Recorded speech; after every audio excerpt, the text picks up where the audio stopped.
Today we're gonna install some lighting here in my kitchen, both above and below my cabinets. I'm using the new under cabinet lights by GE Cync for this project. The cool thing about these is that they actually support Matter, which means I'll be able to connect them to my smart home and use my phone, voice, or automations to control these lights every day. Turn the kitchen red. I'm going to show you how to do it, and I'm also going to share some tips that I learned during the installation process that will hopefully make your process a little bit easier for you. We'll also discuss the pros and cons of these specific lights. Let's go.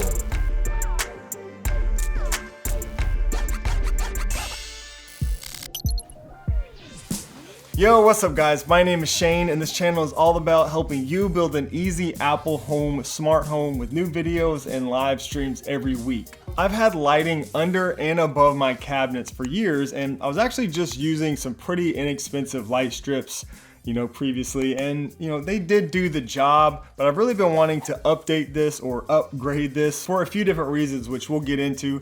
Now I'll show you like a before and after comparing these new lights to the old light strips that I previously had up in a little bit. Now, GE recently released these new Cync under cabinet lights with Matter support. I have my entire smart home set up with Apple HomeKit, and to my knowledge, this is the first product like this that will work with Apple Home natively. So I was pretty excited when I first heard about these.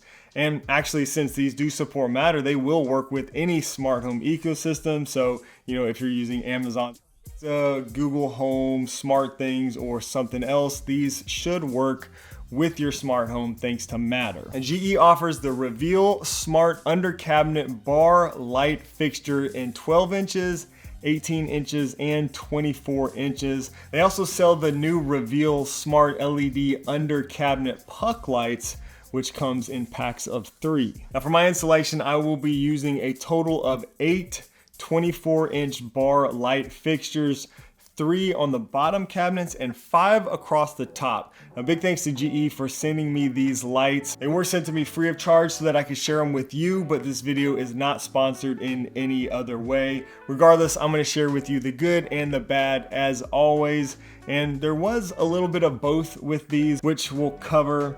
All right, let's get into it.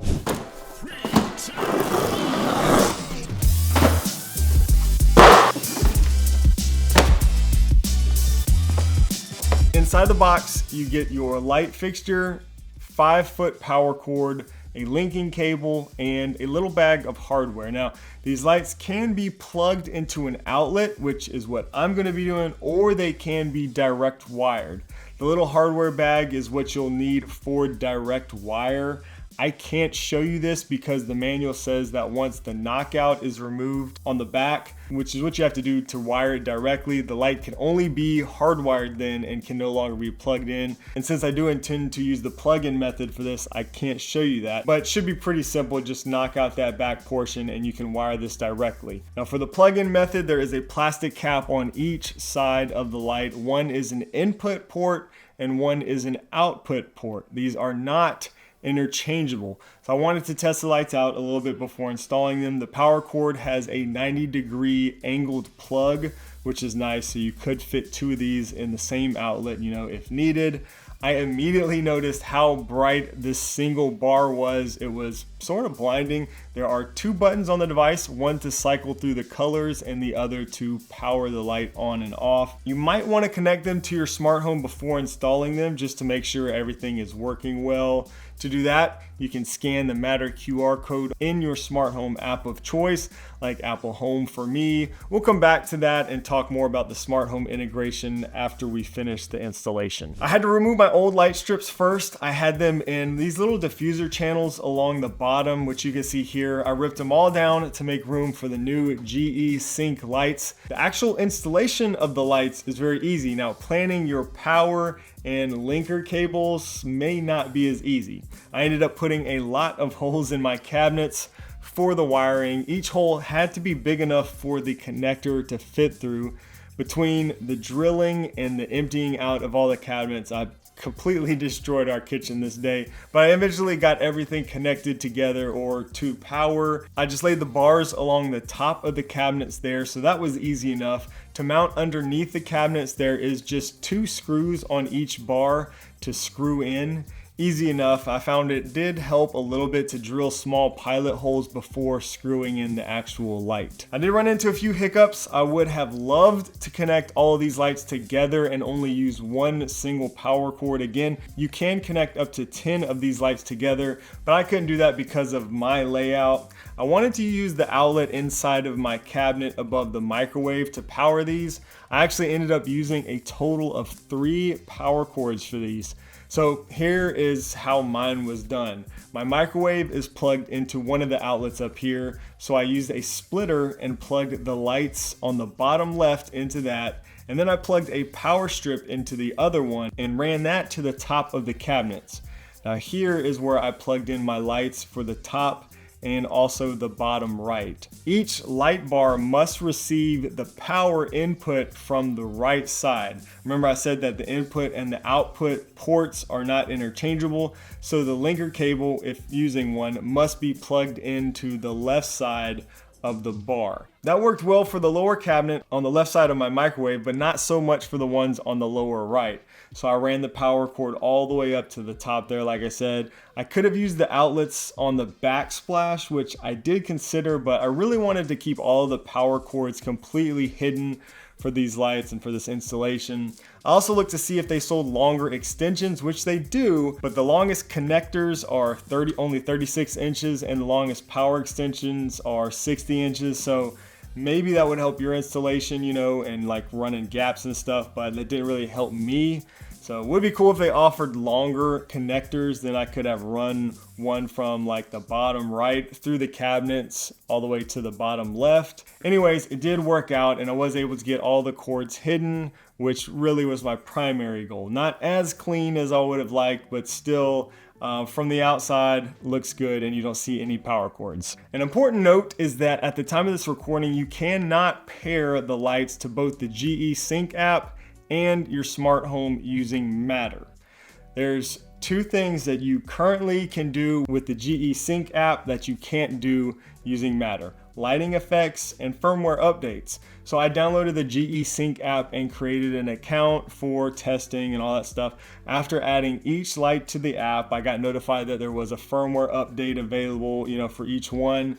When adding the lights directly in the home app through Matter, I did not get the firmware update, you know, option or notification there in the Apple Home app. Therefore, if you want your firmware updated on these lights, which I do usually recommend, you will need to first pair the lights to the GE Cync app to do your update, then reset the device and add it to your smart home through Matter if that's what you want to do. If you do want to use the GE app only, then you can group your lights together to control them as one there in the app. You can change the colors and brightness, and they actually have some fun lighting effects that you can explore here in the GE Cync app. There's also a setting called Reveal that they say provides wider whites for exceptional clarity.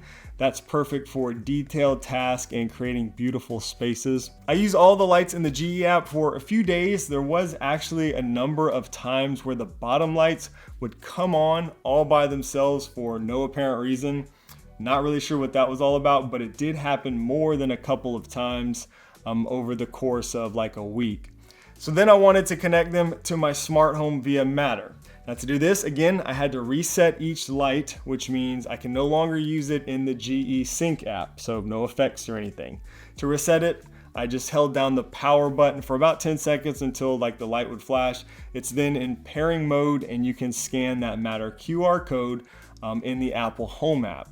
Once added, I can control the power, the color, and the brightness of the light. Again, no effect controls or anything else like that. You can also group the lights together in the Apple Home app or, you know, in your other smart home platforms. So I like to control my top lights and the bottom cabinets separately. So that's how I have mine set up. I've been using them in the Apple Home app ever since. So let's go ahead and talk about the pros and cons of these lights specifically and just the whole installation and everything. I really like the physical controls that you have on these lights, you know, the 2 little buttons. If you have multiple lights daisy chained together, pushing the button on one should adjust all the lights in that chain. And that worked when the lights were connected through the GE Cync app. But for some reason, once I reset them and connected them through Matter, that did not work anymore. After that, the buttons only controlled that single fixture, unfortunately. Also, it would have been really nice if I could have used the power cord and those linkers on either side of the light, but since the power cord can only be used on the right side and the connector on the left, your installation options are definitely limited a little bit, so just plan for that and be aware of that. Again, I did have the issue where the bottom lights turned on randomly when they were connected to the GE Cync app, and that has not happened since connecting them to Apple Home through Matter. It's kind of a shame that I can't access the effects in the GE app while using the lights in Matter. But I will say, after having cabinet lights for years capable of both colors and lighting effects, I found that I just use the lights in cool and warm whites about 99% of the time anyways. I might make them green or red for Christmas, once or twice a year, or change them to blue on the occasional movie night, but I really don't have a need for the effects at all. I would almost never use them, if ever, so even if I could. So not having access to those effects is not a huge deal for me personally. So far, they've worked really well and reliable in the Apple Home app. I do wish that they supported adaptive lighting in the Home app, natively. That's where the lights change from cool to warm whites throughout the day, all, gradually on its own.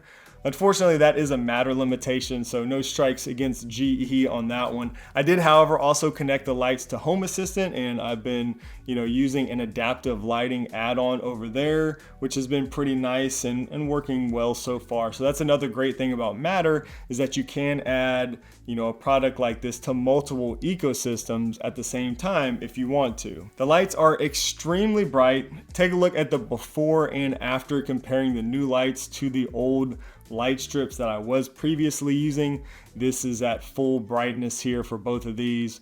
One of the biggest things I've noticed is that when using the light strips, you'll get those hot spot reflections on the kitchen counter. Now, I tried to eliminate that using one of those little diffuser channels, which did help a little bit, but you could definitely still see the reflections from the LEDs. The light reflections with these new lights, you do see those on the cabinets, but it just looks much better. You'll still see them, but at least they don't look like cheap LED hotspots, Each light has that really nice wide frosted diffuser, which just puts off great even light. Before, my cabinet lighting was really just accent lighting. Now it's actual functional lighting. My wife says it looks like hospital lighting when I have them turned all the way up to 100% full brightness. But it's nice when you're in there cooking or, cutting up stuff for dinner or whatever in the kitchen. Overall, I love the way the project turned out. Just keep in mind those few notes I mentioned regarding the installation and using the apps. I like that they offer 3 different sizes in the bar light, so you should be able to mix and match to get the lighting, that's perfect for your cabinets and the size that you need. Also great that they offer the puck lights if that's more your style or maybe fits your needs better. And again, you can connect up to 10 of these together if you want, which is really nice. Of course, Matter support is great. I'm really happy to see more Matter products. Now, these are Matter over Wi-Fi for what it's worth. But it's just great to see more and more Matter products being released. This just gives us more options for products that work with our existing smart homes. If you have any questions about my installation or these lights specifically, drop a comment down below in the comment section. I'll do my best to get back to you. If you want to see my full smart home tour, click on this video right over here. Might be time to update that tour video. Might be time for a new one. Anyway, subscribe if you want more smart home content just like this every week. Thanks so much for watching, and I'll see you in the next video.